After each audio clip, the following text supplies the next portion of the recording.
আমার বন্ধুরা তাহলে লক্ষ্য করুন, এই কোরআনুল কারীমটা আপনার আমার জন্য হেদায়েতের কিতাব, এই কোরআনুল কারীমটা আপনার আমার জন্য মুক্তির কিতাব, এই কোরআনুল কারীমটা আপনার আমার জন্য জাহান্নাম থেকে বাঁচানোর কিতাব।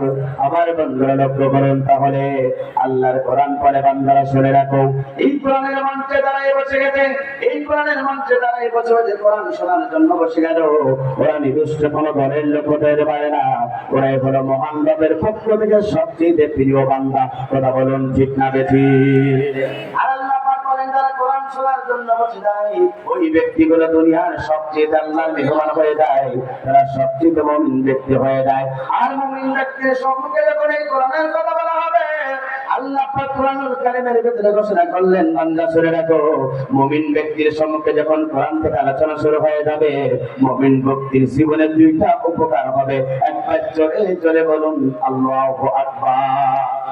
এটা আমার কথা নয়, মহতরম কোরআনুল কারীমের কথা আল্লাহ রাব্বুল আলামিন সুন্দরভাবে ঘোষণা করলেন, ইন্নামাল মুমিনুনা আল্লাযীনা ইযা যুকিরাল্লাহু ওয়াজিলাত কুলুবুহুম ওয়া ইযা তুলিয়াত আলাইহিম আয়াতুহু যাদাতুহুম ঈমানাও ওয়া আলা রাব্বিহিম ইয়াতাওয়াক্কালুন। আল্লাহ পাক বলেন, মুমিন তো ওই মুমিন ব্যক্তির সম্মুখে যখন কোরআনের কথা বলা হবে, মুমিন ব্যক্তির সম্মুখে যখন কোরআন থেকে তাফসীর করা হবে, মুমিন ব্যক্তির সম্মুখে যখন কোরআন তেলাওয়াত করে করে যখন আয়াত তেলাওয়াত করে করে কথা বলা হবে, মুমিন ব্যক্তির জীবনের এক নম্বর হলো উপকার। যত লোক ঈমান নিয়ে তারা কোরআনের ময়দানে আসলো, এই কোরআন শোনার কারণে আস্তে আস্তে করে তাদের ঈমানটা বৃদ্ধি পেয়ে যাবে। একবার জোরে জোরে বলুন আল্লাহু আকবার। কোরআনের ময়দানে আসলে ঈমান বৃদ্ধি পায়, কোরআনের ময়দানে আসলে মুমিনরা খুশি হয়ে যায়। কিন্তু আফসোস লাগে, দুঃখ লাগে, বর্তমানে এক শ্রেণীর মুসলমান আছে, কোরআনের ময়দানে আসে ঈমান বৃদ্ধি পায় না। কোরআনের তাফসীর প্রত্যেক আলোচনা থেকে শোনার পরে তাদের জীবনে আবু জাহেলের বাচ্চার মতন করে শয়তানি বাড়ে।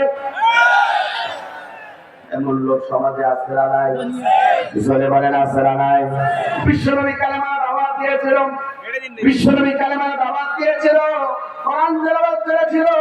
আবু জাহেল সহ্য করতে পারে নাই, আবু জাহেল সহ্য না করতে পারে শয়তানি বেরিয়ে গিয়েছিল, মুহাম্মদকে বানানোর জন্য ষড়যন্ত্র লিপ্ত হয়ে গিয়েছিল। আজ মুহাম্মদের অনুসারী এক শ্রেণীর টাটকা মুনাফিকের বাচ্চা, আবু জাহেলের বাচ্চা আছে, তারা কোরআনের হক তাফসীর শুনলে এই সমাজে ইসলামপন্থী ব্যক্তির বিরুদ্ধে তারা ষড়যন্ত্র লিপ্ত হয়ে যায়। কথা বলুন ঠিক না বেঠিক?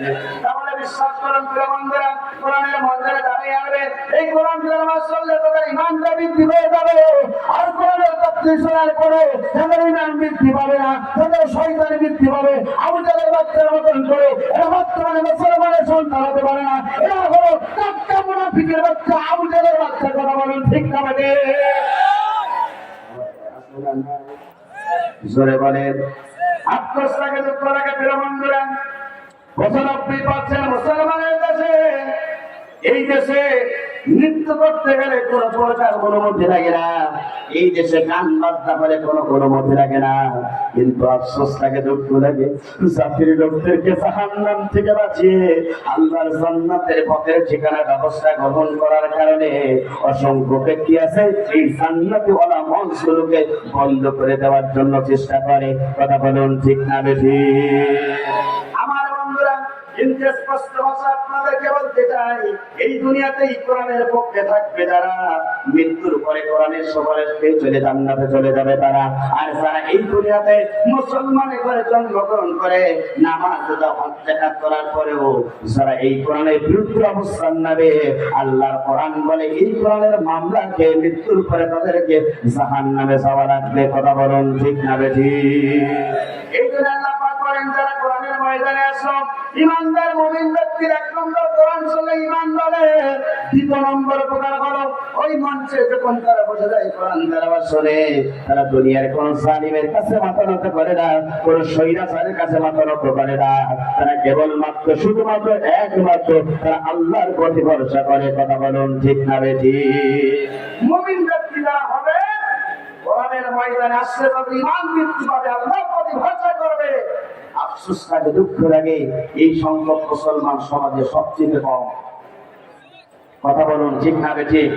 উপস্থিতি, আল্লাহ রাসূল বলেছেন যারা এই কোরআনের ময়দানে আসলো তাদের জন্য শুভ সংবাদ দিচ্ছেন বিশ্বনবী। চিৎকার করে বলেন আল্লাহু আকবার।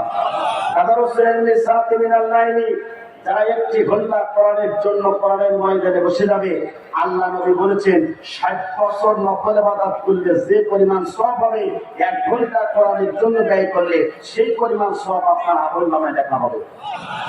এখানেই শেষ নয়।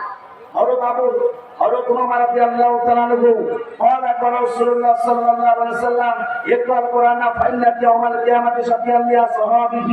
যারা এই দুনিয়াতে কোরআনের ময়দানে বসলো কোরআনকে বিজয় লেখার জন্য, যারা সংঘবদ্ধ হয়ে গেল, আল্লাহ নবী বলেছেন কিয়ামতের ময়দান কঠিন মুসিবতের দিন, যেদিন সূর্যগুলো মাথার উপরে চলে আসবে, জমিনগুলো তামাক হয়ে যাবে, গুনাহগার ব্যক্তির চিত্রগুলো যেদিন নামে চলে যাবে, কাঁদতে কাঁদতে যেদিন চোখের পানি ফুরিয়ে যাবে, যেদিন চক্ষু দিয়ে রক্ত প্রবাহিত হবে, যেদিন সন্তান পিতার পরিচয় দিবে না, যেদিন পিতা ও সন্তানের পরিচয় দেবে না, যেদিন স্বামী তার স্ত্রীর পরিচয় দেবে না, যেদিন স্ত্রী তার স্বামীর পরিচয় দেবে না, যেদিন নেতা তার কর্মীর পরিচয় দেবে না, কর্মীরা তার নেতার পরিচয় দেবে না, যেদিন কেউ কারো জন্য সামান্য উপকার করতে পারবে না, কেউ কারো পরিচয় দিতে চাইবে না। আজকে তারা কোরআনের ময়দানে আসলো আর কোরআন শোনার জন্য বসে গেল, কোরআনকে জানমান বিক্রি করে আল্লাহর জমিনে দিন প্রতিষ্ঠা আন্দোলনকে সংগ্রামকে তারা প্রতিজ্ঞাবদ্ধ হয়ে গেল। আল্লাহ নবী বলেছেন কিয়ামতের এই বিভীষিকা অবস্থায় এই কোরআন থেকে সুপারিশ করে আল্লাহ জান্নাতে নিয়ে যাওয়ার ব্যবস্থা গ্রহণ করবে। খুশি না দাদা? যদি হন খুশি, আওয়াজ দিতে হবে একটু বেশি। দেশের অবস্থা করুন, বক্তাদার আমাদের মতো সাইজ করুন, কারণ আগামীর পৃথিবী ইসলামের পৃথিবী, আগামীর পৃথিবী কোরআনের পৃথিবী। ধরে আনতে বড় গোটা পৃথিবীতে ইসলাম কায়েম হবে। সেই ইমাম মাহদী আলাইহিস সালাতু ওয়াস সালাম আসবেন, মুসলমানরা ঐক্যবদ্ধ ভাবে আল্লাহর জমিনে আল্লাহর দ্বীন প্রতিষ্ঠা করতে গিয়ে যেমন নবীকে সাহায্য করেছেন প্রিয় সাহাবায়ে কেরামরা, আজকের দিন ফারমাইবাসী আপনাদেরকে বলতে চাই, এই শেখ জামানায় যদি কিয়ামতের এক মুহূর্তে আমি কোরআনের ময়দানে বসে আছি, ঐক্যবদ্ধভাবে যদি আল্লাহর জমিনে ইমাম মাহদী আলাইহিস সালাতু ওয়াস সালামের পূর্বে যদি আল্লাহর কোরআনের বিদায় রক্ষা আমরা যদি হিন্দু বিন্দু রক্ষা দেওয়া লাগে, আস্তে হস্তে মতির মঞ্চে দেওয়া লাগে, মুসলমান তাতে উঠাবো আল্লাহর জমিনে আল্লাহ দিন প্রতিষ্ঠা করার জন্য কারা কারা প্রস্তুত থাকো, তোমাদের আল্লাহকে দেখা যায়।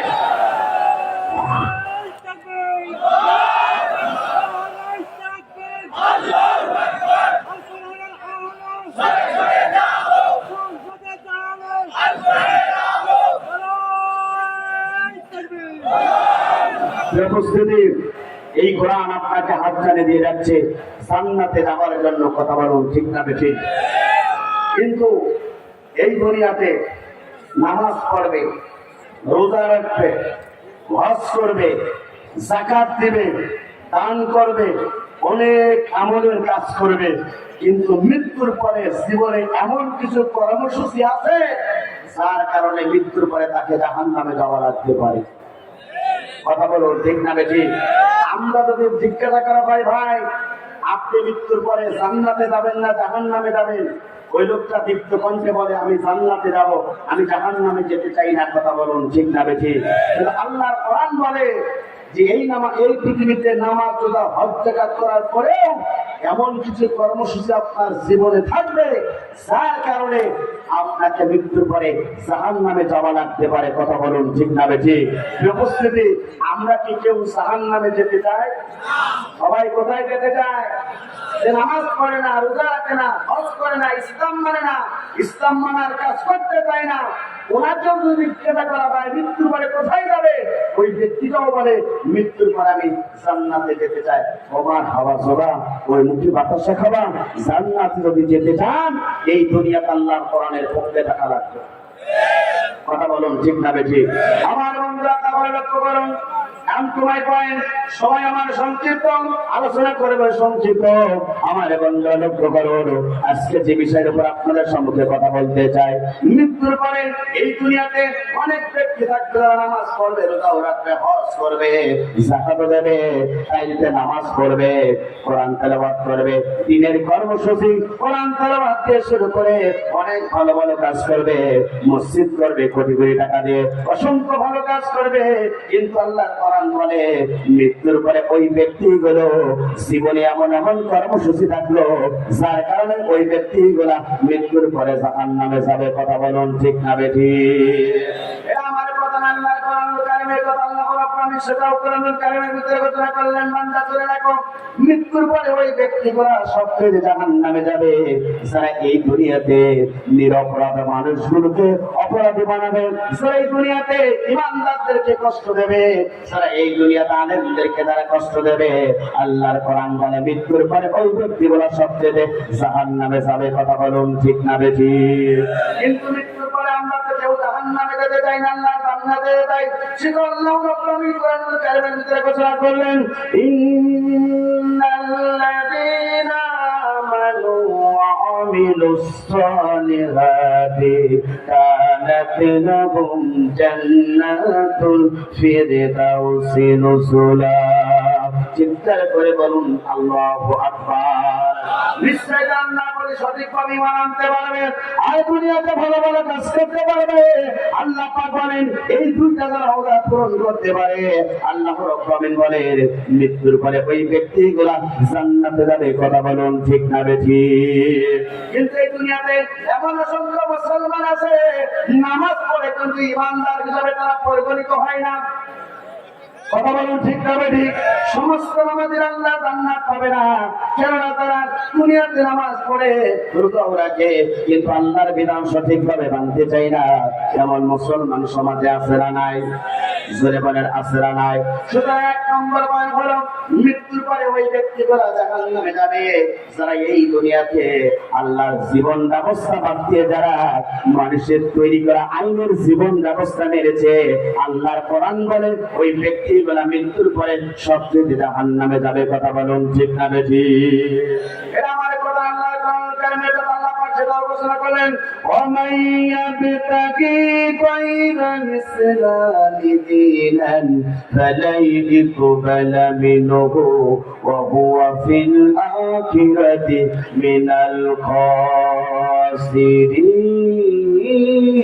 খাসিরিন।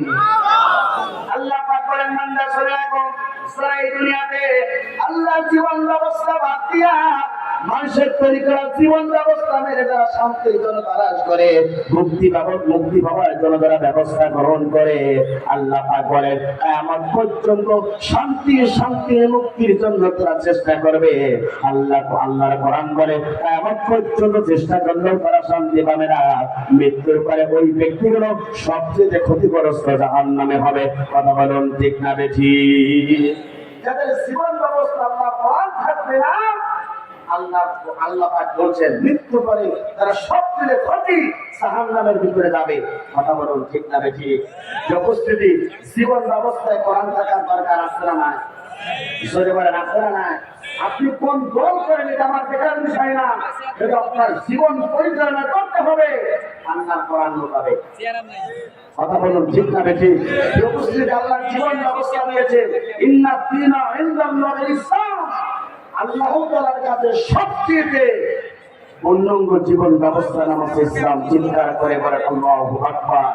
ইসলামটা কমপ্লিট করে পাই, পূর্ণাঙ্গ জীবন ব্যবস্থা হচ্ছে ইসলাম। এই ইসলাম শুধু নামাজে মানলে হবে না, এই ইসলাম শুধু মসজিদে মানলে হবে না, ইসলাম শুধু হজে মানলে হবে না, ইসলাম শুধু বিবাহতে মানলে হবে না।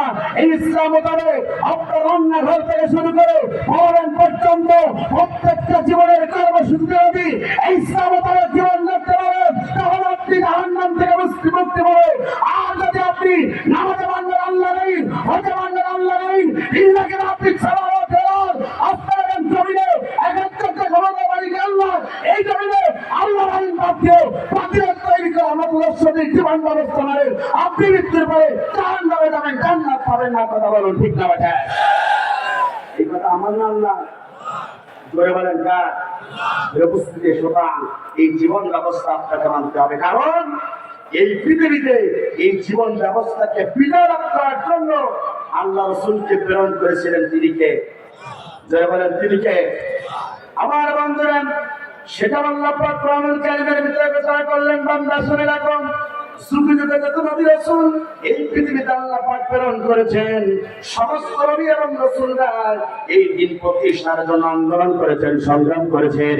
এই দিনের দাওয়াত দেওয়ার কারণে অসংখ্য নবী রাসূলরা পর্যন্ত তারা জীবন দিয়েছেন। হাসতে হাসতে পাখিদের কাছে তারা মাথা নত করে নাই। কথা বলুন ঠিক না বেঠিক?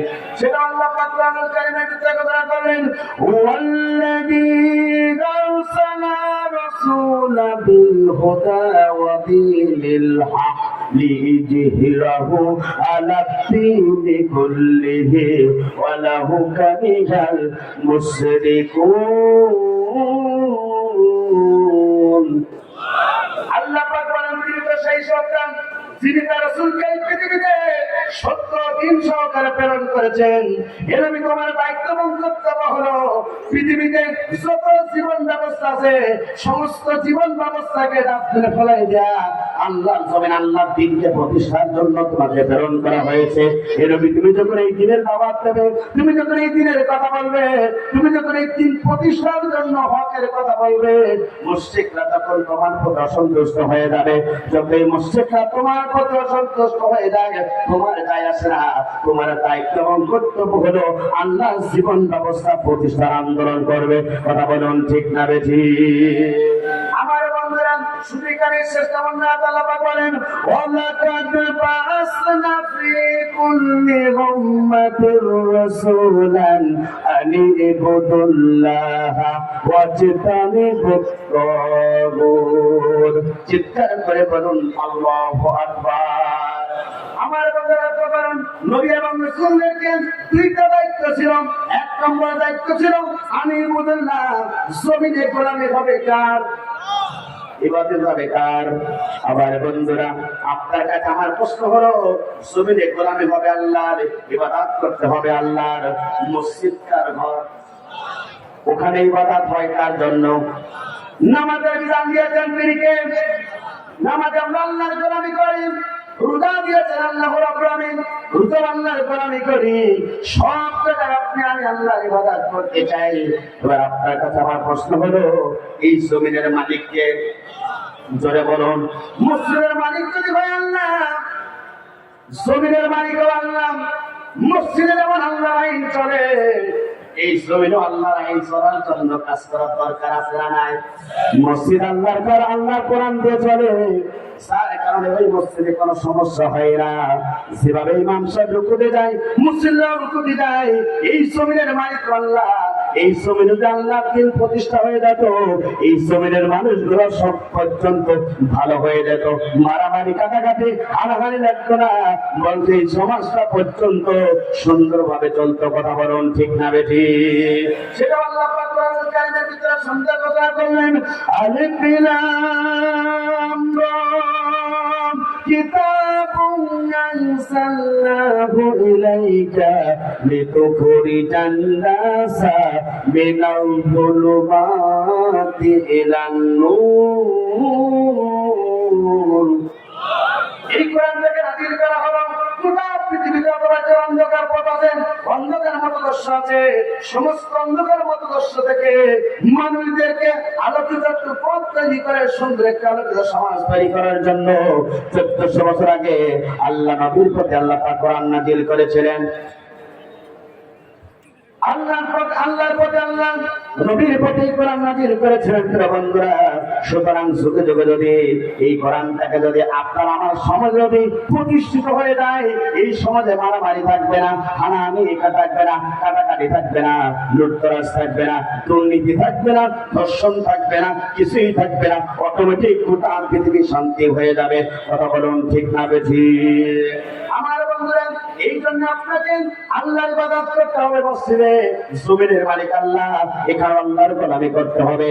দ্বিতীয় নম্বর দায়িত্ব হলো সমাজে যত তাগুত আছে মুসলমান সেখানে বর্জন করতে হবে। তারপর হাতে বলা হয় যারা নিজেরা আল্লাহর আইন মানে না, অপরকে আল্লাহর আইন মানতে বাধা প্রদান করে, এমন তাগুত সমাজে আছে না নাই? এই সমাজে নাই। আর করে বলেন আপনার আমার সংবিধানের নাম কি? কারা কারা মুসলমান আল্লাহকে দেখান। আমরা জাতিতে মুসলমান, আমাদের জীবন গ্রন্থ আল্লাহর কোরআন, আমাদের অবশ্যই আল্লাহ, আমাদের নেতা হচ্ছে জনাবে মুহাম্মদ রাসূলুল্লাহ সাল্লাল্লাহু আলাইহি ওয়াসাল্লাম। কথা বলুন ঠিক না? আমাদের অবশ্যই আল্লাহ, আমাদের নেতা হচ্ছে জনাবে মুহাম্মদ রাসূলুল্লাহ সাল্লাল্লাহু আলাইহি ওয়াসাল্লাম। আর মুসলমানদের জীবন গ্রন্থ আল্লাহর কোরআন। কথা বলুন ঠিক না? কিছুদিন আগে আমরা দেখতে পেরেছিলাম ফ্রান্সের সরকার প্রধানমন্ত্রী বিশ্বব্যাপী কর্তৃত্ব করেছিল বাংলাদেশের তৌহিদি জনতা দেবনাথ থেকে তেতুলিয়া, রূপসা থেকে পাথুরিয়া, সুন্দরবন থেকে বান্দরবন প্রত্যেক ট্যাংসির মুসলমানেরা মাথায় কাপড়ের কাপড় বেঁধে বিশ্বনবীর পক্ষে গোটা পৃথিবীতে স্লোগান দিয়েছিল আমরা সেই নবীর উম্মত। কথা বলুন ঠিক না? এখানে বন্ধুরা, আপনারা আমাদের বিশ্বনবী আখিরি জামানার নবী, যে নবীর চেহারা দেখতে পারে তিন সন্তানগুলো পিতা হারানোর বেদনা ভরে যেত, যে নবীর চেহারা দেখতে পারে বিধবাদের স্বামী হারানোর বেদনা ভরে যেত, যে নবীর চেহারা দেখতে পারে ক্ষুধার্ত সাহাবীগণ ক্ষুধায় মারা হয়ে যেত, সেই নবী আপনারা আমাদের বিশ্বনবী আখিরি জামানার নবী। এই কালেমার দাওয়াত দেওয়ার কারণে আমাদের সরকারের মিথ্যা মামলাকে দীর্ঘ 29টি মাস কারাবরণ করেছিল। কারারুদ্ধ অবস্থায় গাছের লতা পর্যন্ত চিবিয়ে চিবিয়ে খেয়েছিল, বাথরুমগুলো ছাগলের জাতির মতো হয়েছিল। তারপরে বিশ্বনবী আপনার আমার নবী কালেমার দাওয়াত থেকে 1 ইঞ্চি ছেড়ে দাঁড়াই নাই। আমরা সেই নবীর উম্মত। কথা বলুন ঠিক না? এখানে বন্ধুরা, আপনারা আমাদের বিশ্বনবী আখিরি জামানার নবী। এই কালেমার দাওয়াত দেওয়ার কারণে তায়েফের ইবাদত হয়েছিল। তায়েফের দুষ্ট যুবকেরা আল্লাহর রাসূলকে টার্গেট করে বৃষ্টির মতন পাথর মেরেছিল। প্রাপ্ত হয়ে আপনারা আমার নবীর সমস্ত শরীর থেকে অর্থাৎ বৃষ্টির মতন করে রক্ত পড়েছিল। বিশ্বনবীর জমিনে 3টি বায়তার ব্যবসায় গিয়েছিল। তারপরে বিশ্বনবী কালেমার দাওয়াত থেকে 1 ইঞ্চি ছেড়ে দাঁড়ায় নাই। কথা বলুন ঠিক না? এখানে বন্ধুরা, আপনারা আমাদের বিশ্বনবী আখিরি জামানার নবী। এই কালেমার দাওয়াত দেওয়ার কারণে উহুদের ময়দানে ধান্দাভাবে শহীদ হয়েছিল। এই কালেমার দাওয়াত দেওয়ার কারণে আল্লাহ রাসূলের মাথা হেলমেট পরেছিল। তারপরে বিশ্বনবী কালেমার দাওয়াত থেকে 1 ইঞ্চি সরে দাঁড়ায় নাই। আমরা সেই নবীর উম্মত। কথা বলুন ঠিক না? এখানে বন্ধুরা, আপনারা আমাদের প্রিয় সাহাবায়ে কেরামরা পর্যন্ত এই কালেমার দাওয়াত দেওয়ার কারণে অসংখ্য সাহাবী এই দুনিয়াতে কালেমার দাওয়াত দেওয়ার কারণে অকাতরে জীবন দিয়েছে। অসংখ্য সাহাবী হাত দিয়েছে, চোখ দিয়েছে, কান দিয়েছে, হাসতে হাসতে ফাঁসির মঞ্চে গেছে। অর্থাৎ জালিমের জুলমের শিকার হয়ে অসংখ্য সাহাবী নিজের বুকের রক্ত ঢেলে জমিনকে সিক্ত করেছে। তারপর বিশ্বের প্রিয় সাহাবায়ে কেরামরা দিনের দাওয়াত থেকে কালেমার দাওয়াত থেকে 1 ইঞ্চি সরে দাঁড়ায় নাই। কথা বলুন ঠিক না? নবীদের উত্তরসূরি হক্কানি আলেমগণ, সেই হক্কানি আলেমগণ যখন গোটা পৃথিবীতে কালেমার দাওয়াত দিয়েছিল, ওই জালিমের জুলমের শিকার হয়ে অসংখ্য হক্কানি আলেমগণ আজ গোটা পৃথিবীর মাঝে বিদায় গ্রহণ করেছে। অসংখ্য হক্কানি আলেমগণ এখনো পর্যন্ত অন্ধপ্রদেশে গোটা পৃথিবীতে জীবন যাপন করে। তারপরে একজন আলেম এখনো পর্যন্ত কালেমার দাওয়াত থেকে, ইসলামী আন্দোলন থেকে এখনো পর্যন্ত সরে যায় নাই। কথা বলুন ঠিক না?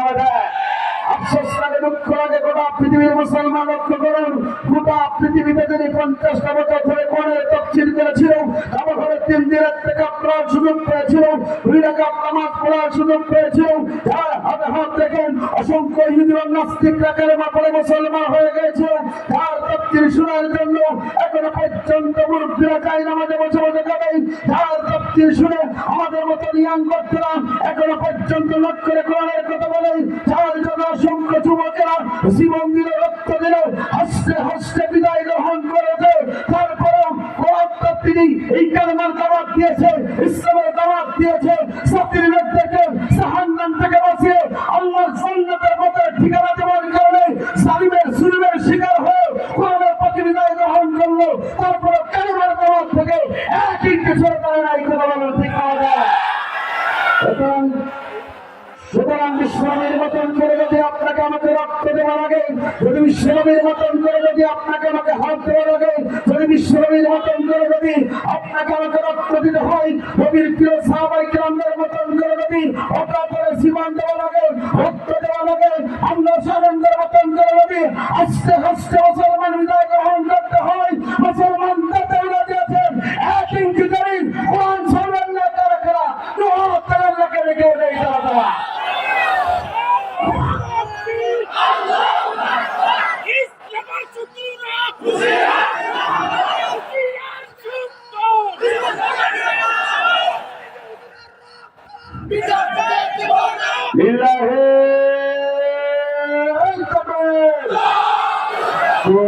আসসালামু আলাইকুম ওয়া রাহমাতুল্লাহি ওয়া বারাকাতুহু।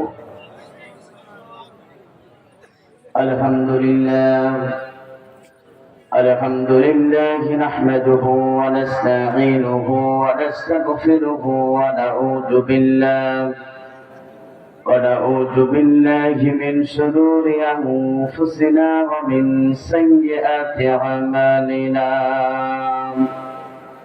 من يهد الله فلا مضل له ومن يضلله فلا هادي له ونشهد أن لا إله إلا الله وحده لا شريك له وسند له مولانا محمدا عبده ورسوله الذي أرسله بالحق بشيرا ونذيرا وداعيا إلى الله بإذنه وسراجا منيرا. فقد قال الله تعالى في كلامه المجيد وفرقانه الحميد. أعوذ بالله من الشيطان الرجيم. بسم الله الرحمن الرحيم.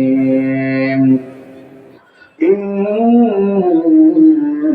الله وملائكته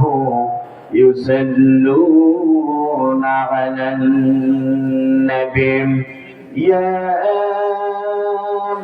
أيها الذين آمنوا صلوا عليه وسلموا تسليما. সকলে জবান ছেড়ে আমরা দরুদ ইব্রাহিম পাঠ করি। اللهم صل على محمد وعلى آل محمد كما صليت على إبراهيم وعلى آل إبراهيم إنك حميد مجيد. اللهم بارك على محمد وعلى آل محمد كما باركت على إبراهيم وعلى آل إبراهيم إنك حميد مجيد. ربي زدنا علما ربي زدنا علما ربي زدنا علما. رب اشرح لي صدري ويسر لي أمري واحلل عقدة من لساني يفقهوا قولي. ربي زدنا علما ربي زدنا علما رب اشرح لي صدري ويسر لي أمري واحلل عقدة من لساني يفقهوا قولي.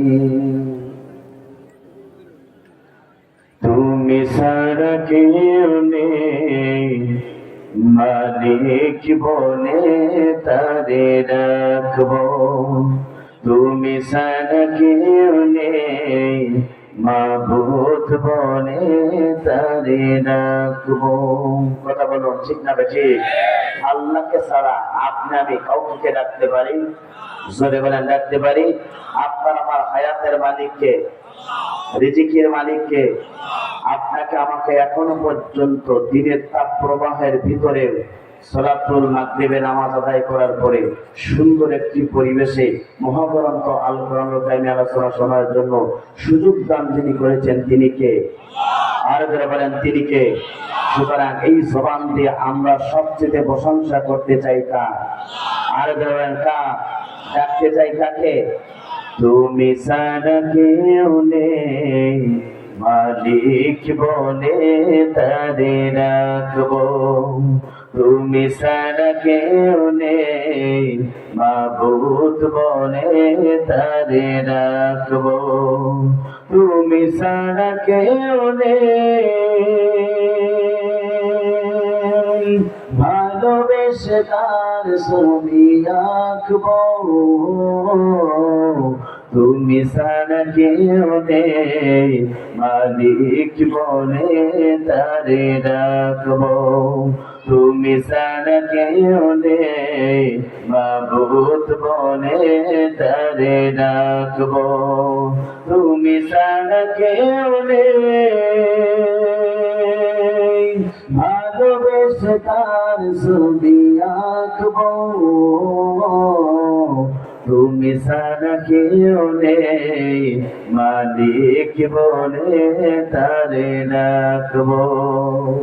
তাই তো সারাক্ষণ ডাকি তোমারে,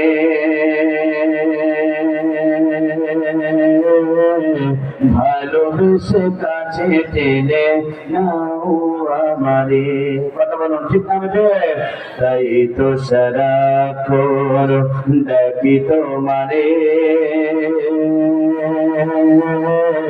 ভালোবেসে কাছে টেনে নাও আমারে। এ মনের গহীনে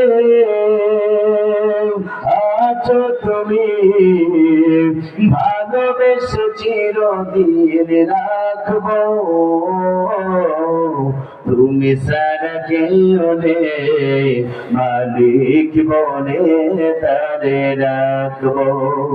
তুমি ছাড়া কেউ নেই, মাবুদ বলে তারে রাখবো। তুমি ছাড়া কেউ নেই, ভালোবেসে তার ছবি আঁকবো। তুমি ছাড়া কেউ নেই, মাবুদ বলে তারে রাখবো। যেও না ভুলে কখনো আমার, পারবো না তবু আমি হারাতে তোমায়। কথা বলুন ঠিক না? যেও না ভুলে কখনো আমার, পারবো না তবু আমি হারাতে তোমায়। কবরের আসরে থেকো গো পাশে, তাহলে বিপদ থেকে বাঁচবো। তুমি ছাড়া কেউ নেই, মালিক বলে তারে রাখবো। তুমি ছাড়া কেউ নেই, মাবুদ বলে তারে রাখবো। তুমি ছাড়া কেউ নেই, ভালোবেসে তার ছবি আঁকবো। তুমি ছাড়া কেউ নেই, মালিক বলে তারে রাখবো। তুমি ছাড়া কেউ নেই, মাবুদ বলে তারে রাখবো। চিৎকার করে বলেন মা বাবা।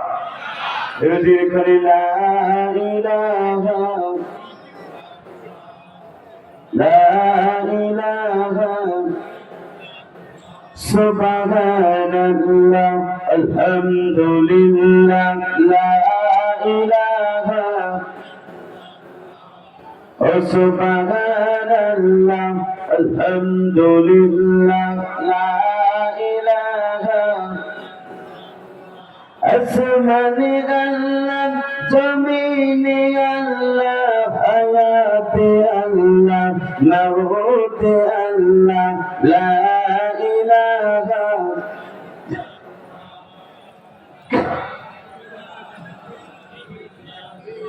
সুবহানাল্লাহ আলহামদুলিল্লাহ লা ইলাহা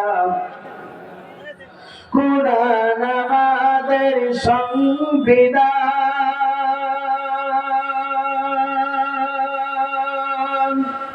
ওরাও সবাই তার বিজয় নিশান কথা বলার ঠিক না